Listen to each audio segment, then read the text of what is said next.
première chose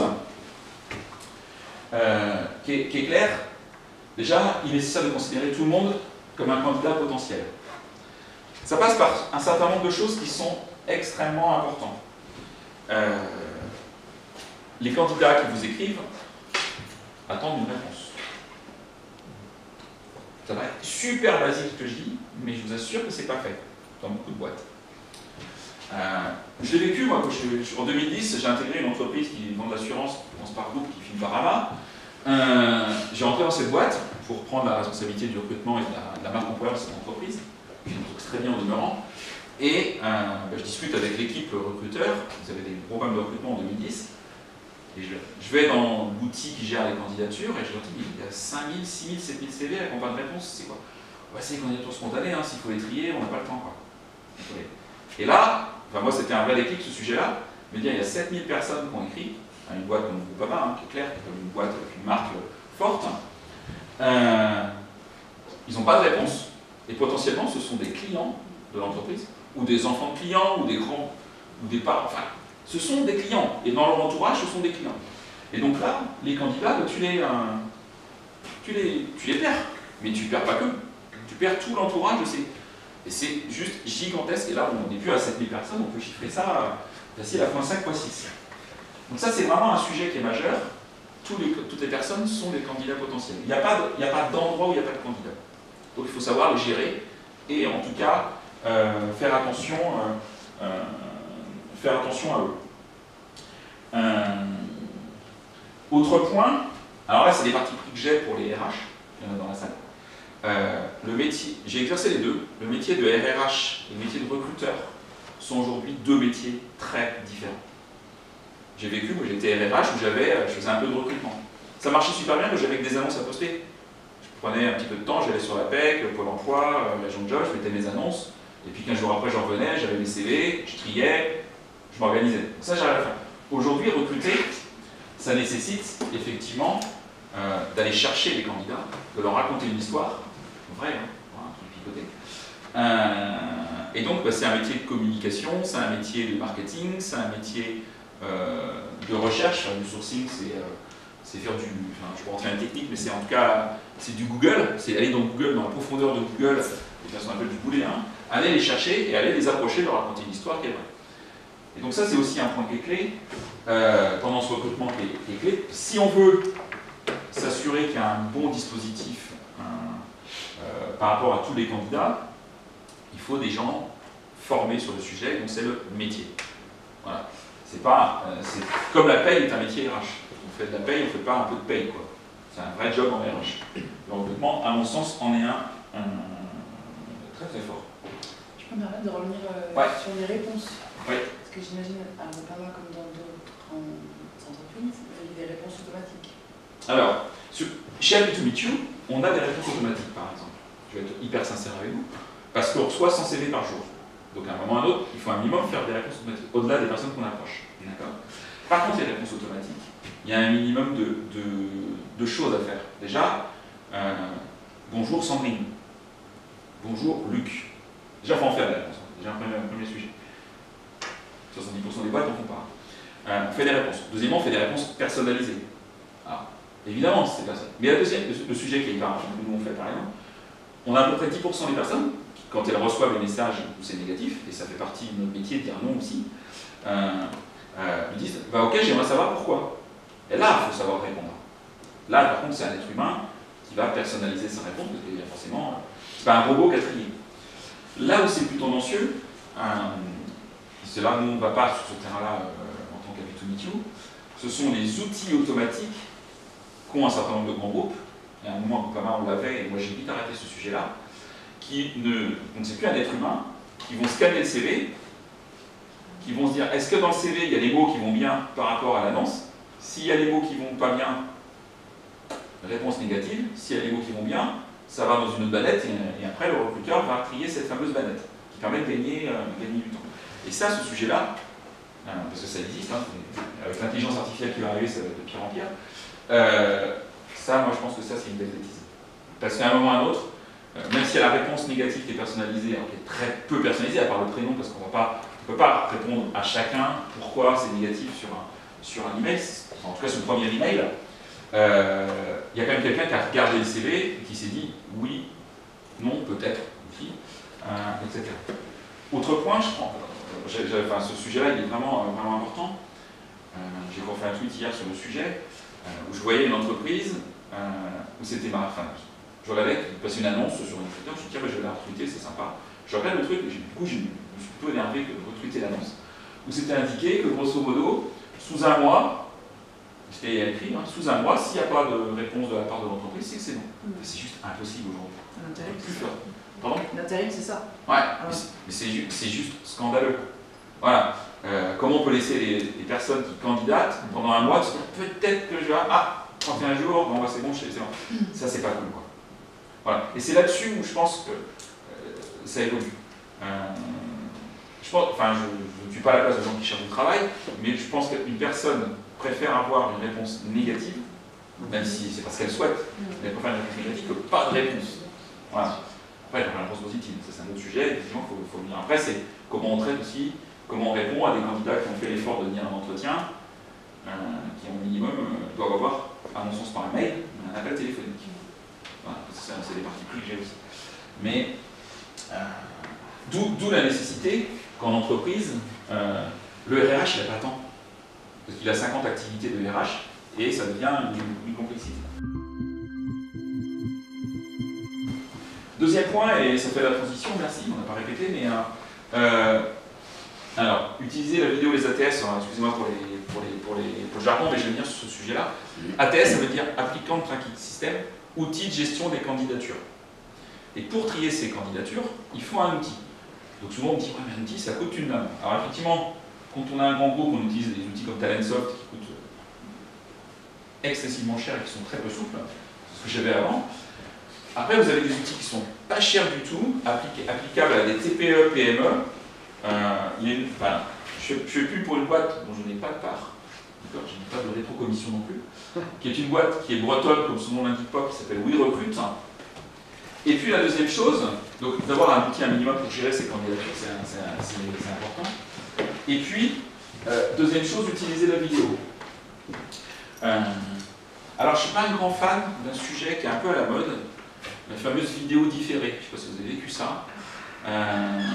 Vous candidatez, puis après l'entreprise vous envoie un message en disant enregistrez-vous avec une caméra ou avec la caméra de votre ordinateur et puis répondez à 3, 4, 5 questions.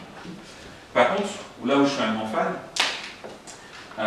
c'est que la vidéo c'est un super outil pour promouvoir votre entreprise et vos annonces. Alors après, c'est notre code. On n'imagine pas, nous en tant qu'Appli2Meet, quand on accompagne un client, au-delà de l'annonce, on donne le nom du client déjà. Ça, c'est un point clé pour nous. On tourne des vidéos chez le client et on met en valeur ces vidéos. On met en valeur l'entreprise par 3 vidéos de 3 personnes dans l'entreprise pour justement que les candidats ou les personnes que l'on approche puissent se dire waouh, j'ai envie de bosser dans cette boîte ou j'ai pas envie de bosser dans cette boîte, voilà. Qui sont des choix, mais en tout cas de donner de l'information réelle. Et faire des vidéos comme ça, c'est pas très compliqué et ça plaît beaucoup aux candidats. Pourquoi ça plaît aux candidats? Parce qu'ils sont rentrés dans les chocs générationnels. L'usage de la vidéo aujourd'hui, en tout cas pour les plus jeunes, je ne parle pas des ceux qui ont 12 ans, ça devient des usages quotidiens. Moi, dans mon équipe, j'ai des gens qui ont 30 ans, ils me disent on va voir TF1 qui est coupé par Orange, mon contre-foot, que je ne regarde jamais. Je regarde à peine en différé, je regarde YouTube. J'ai des tonnes de vidéos sur YouTube et je ne regarde que ça. Voilà, je n'ai pas besoin de la télé. Et donc là, on commence à avoir des usages d'un certain nombre de personnes qui est totalement différent et qui sont hyper intéressés par regarder des vidéos courtes, c'est des 1 minute à 3 minutes grand maxi, pour présenter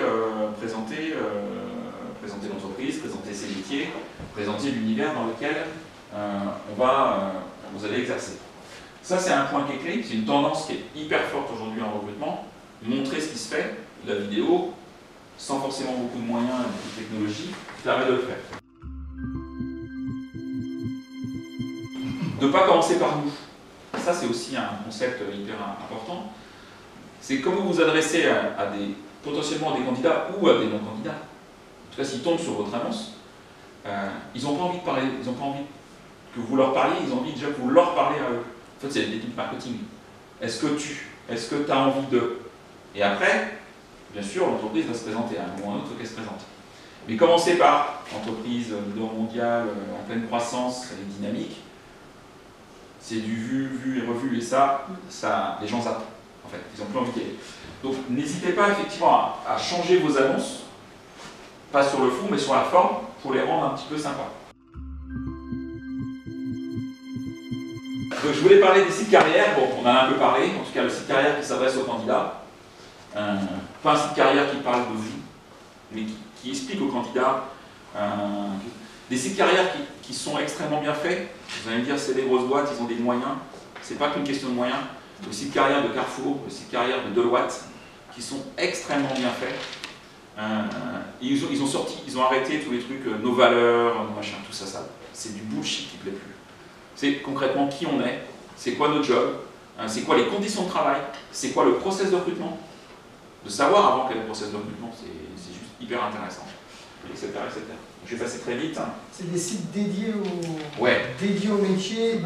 Ce qu'on appelle un site carrière, c'est effectivement alors soit un site dédié, soit une page recrutement sur le site web de l'entreprise. D'accord. Et quelle que soit votre entreprise, je vous encourage à avoir un site carrière digne de ce nom. C'est pas forcément beaucoup de choses dessus, mais en tout cas des choses simples et qui expliquent aux candidats qui vous êtes. Être présent sur les réseaux sociaux.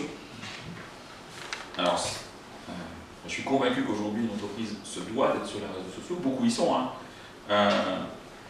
De choisir les réseaux sociaux qui vont bien. Donc après, là, on est sur les stratégies de quels social médias on vise. Pour info, Facebook arrive en France, dans quelques jours maintenant, sur le marché de l'emploi. Ils ont... alors, Facebook a d'autres problèmes en ce moment, mais au-delà de ça, Facebook est arrivé sur le marché pour concurrencer le Bon Coin avec la marketplace, parce que tout le monde l'a vu, ça marche de folie. D'accord. Ils l'ont fait aux États-Unis, donc le marché de l'emploi, ils l'ont fait aux États-Unis, au Canada, tout le monde leur a dit non, c'est pas possible, Facebook c'est perso, les gens n'y vont pas, ça cartonne comme c'est pas permis. Et ils arrivent en Europe, dont la France, très prochainement, ils l'ont annoncé, avec l'objectif. Donc c'est plutôt pour les jobs non qualifiés, les emplois non qualifiés dans un premier temps. Donc plutôt leur concurrence, c'est le Bon Coin, on va dire, en termes d'emploi, avec une volonté effectivement de se dire, je vais sur ce terrain-là. On peut toujours se dire Facebook c'est perso, les profils effectivement des gens sont plutôt perso sur Facebook, indéniablement.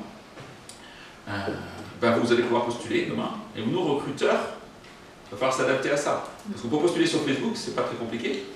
Toi tu passes ton annonce avec de la publicité payante, c'est le modèle de Facebook, mais qui vivent, c'est pour les gens. Et toi, candidat, tu postules avec ton profil de Facebook, ou tu envoies ton CV par Messenger. C'est ça le process. On va se marrer 5 minutes. On voit les profils Facebook, et quand on voit le recruteur qui dit waouh, le CV, il faut que j'aille le chercher dans Messenger. Alors déjà qu'il répond pas au CV qui reçoit dans ses mails. Enfin, non mais le petit X, vu le profil Facebook des gens qui sont sur Facebook, ça va. Enfin, je ne sais pas si les gens vont vouloir envoyer, être recrutés à partir de leur profil Facebook. On les voit en soirée. C'est la même chose aux États-Unis et au Canada, et principalement au Canada, quand même plus proche culturellement. Et ça a été ça, le discours. Et ça a percuté. Donc après, on verra. Peut-être qu'ils se tromperont. Je ne suis pas dans l'esprit Facebook, mais nous aujourd'hui, on reçoit des candidatures pour Twitter, on reçoit des candidatures qui arrivent par des canaux très variés. Donc il y a déjà des personnes qui... Snapchat, ou son petit copain, aujourd'hui, il se tire la bourre, Instagram, avec des mini-vidéos, des boîtes, par exemple, comme Volvo Trucks, en France. Volvo Trucks, il recrute des mécaniciens poids lourds. Ils ont des milliers d'emplois pour voir en France, ils n'ont personne. Donc ils les prennent en alternance. Sauf qu'en alternance, ils n'ont personne. Donc la seule solution qu'ils ont, c'est d'aller adresser les collégiens pour leur dire, toi collégien, si tu veux, j'ai de l'emploi pour toi, fais une formation adéquate, et après moi je t'embauche. J'ai tout le parcours, etc. Ils vont y aller sur Snapchat. Donc eux c'est leur cible. Snapchat c'est perso, c'est pas faux. Leur cible c'est les 14-15 ans qui se disent quel métier je veux faire. C'est ça aujourd'hui le marché de l'emploi. C'est quoi le recrutement événementiel? C'est sous forme d'un événement faire venir du monde et après avoir un recrutement traditionnel. C'est pas forcément de choisir par rapport au recrutement événementiel. Je vais prendre, je sais pas si vous avez vu le Jobathlon de Decathlon. Decathlon qui a plutôt une bonne marque employeur, plutôt une entreprise bien perçue. C'est le magasin de Bordeaux qui a fait ça, un des magasins de Bordeaux. Ils galéraient à trouver des chefs de rayon. Ils avaient peu de CV, ils se sont dit, c'est eux qui ont lancé le concept en fait. Ils l'ont fait un petit peu isolé, puis les autres Decathlon qui sont en train de le reprendre. En fait, le Jobathlon, en fait, ils ont mis un panier de basket qui était à hauteur d'homme, et puis tu mettais ton CV en boule dans le panier de basket. Un peu, ils ont communiqué, après il y a toute la com qui est derrière, c'est ça qui est un enjeu. Ils sont passés de 15 CV à 300 CV. Donc plein de gens qui n'avaient même pas envisagé d'écrire un Decathlon soutien, c'est rigolo comme truc. Je vais mettre mon CV en boule dans le panier, et puis derrière, ils ont invité ces personnes un après-midi pour faire des petits jeux sportifs, c'était pas des tests, des petits jeux sportifs, mais sans être sportifs forcément. Et derrière, donc là il y a certaines personnes qui sont venues, d'autres qui ne sont pas venues, ça permet déjà de trier un petit peu, mais ils ont eu plus de 150 personnes qui sont venues, et les 150 personnes ensuite ont eu des entretiens de manière traditionnelle, etc. Mais l'idée c'était quoi? C'est de dire, on passe des annonces, puis on a 15 pimpins qui viennent, c'était pas suffisant par rapport à l'enjeu de recrutement qu'ils avaient, on fait d'une autre manière, avec un côté un peu plus ludique et on attire. Puis il y a un petit côté marketing aussi. Il y a un côté market, et du coup ils se donnent une image sympa, etc. Donc oui, il y a un côté market. Par contre derrière, après, il faut rester sérieux dans le process de recrutement. Je vous rejoins sur la suite. Donc, pour l'anecdote, en 2010, j'étais chargée de développement RH pour une banque, et j'ai lancé le job dating pour apprentissage, mais sauf qu'aujourd'hui, je ne suis plus dans cette fonction. Et aujourd'hui, ils le font toujours, mais à un moment donné, c'est monotone, il faut se réinventer. Il faut se réinventer. Il faut se réinventer. Et voilà, là, il y a des exemples, il faut avoir des idées aussi. Il faut avoir des idées, mais là, le domaine des ormes l'a fait. On a pas eu le domaine des ormes, je pense que vous connaissez le domaine des ormes qui est en Bretagne. Le enjeu, c'est les saisonniers. C'est l'enjeu de recrutement, c'est 150 saisonniers. On a organisé avec eux un escape game. Voilà. Enfin, l'escape game, c'est un prétexte. Il faut être extrêmement clair. L'idée, c'est de communiquer, de faire en sorte que la presse se dise « Ah, tiens, c'est nouveau ce truc », donc hop, des articles dans Ouest France, machin. Ce qui ramène effectivement. Et c'est ça aujourd'hui. Voilà. Et puis l'escape game, le jour J, on prend des photos, on met ça sur les réseaux sociaux, et on se dit « Waouh, c'est sympa comme boîte ». C'est pas pour ça que tu vas faire des escape games toute la journée. Hein. Mais, voilà.